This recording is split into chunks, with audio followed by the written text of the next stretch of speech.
പുതുപ്പള്ളിയിലുള്ള വിവാദം. പുതുപ്പള്ളിയിലുള്ള വിവാദം നിങ്ങൾ മനസ്സിലാക്കി കാണും.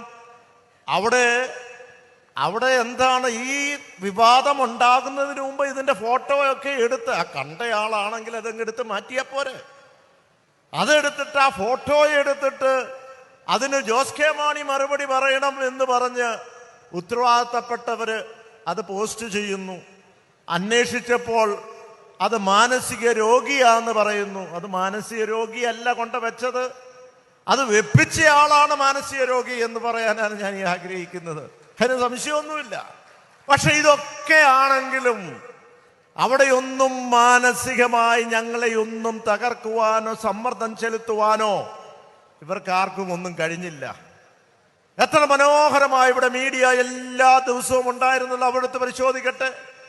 എവിടെയെങ്കിലും ഒരു പോരായ്മ, എവിടെയെങ്കിലും ഒരു ഐക്യം കുറവ്, എവിടെയെങ്കിലും ഒരു സാന്നിധ്യം കുറവ് ഉണ്ടായിരുന്നോ എന്ന് അവരെടുത്ത് പരിശോധിക്കട്ടെ.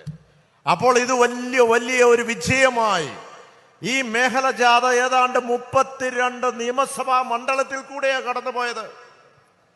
ഞാൻ സൂചിപ്പിച്ച പോലെ 12 മണിക്കും ഉച്ചയ്ക്ക് 12 മണിക്കും 1 മണിക്കും രാത്രി 9 മണിക്കും ഒക്കെ അവരിലേക്കൂടെയൊക്കെ കടന്നു പോകുമ്പോൾ അവരെല്ലാം കാത്തു നിന്ന് ആവേശത്തോടു കൂടിയാണ്, അല്ലാതെ വിഷമത്തിലും പ്രയാസത്തിലും ആവേശത്തോടു കൂടി സ്വീകരിക്കുന്നു എന്ന് പറയുമ്പോൾ ഈ സർക്കാരിനെ, ഈ മുന്നണിയെ ഞങ്ങൾക്ക് വീണ്ടും ആവശ്യമുണ്ട് എന്നൊന്ന് തെളിയിക്കുന്നതാണ് ഞാൻ പറയാൻ ആഗ്രഹിക്കുക ഈ സമ്മേളനങ്ങളൊക്കെ.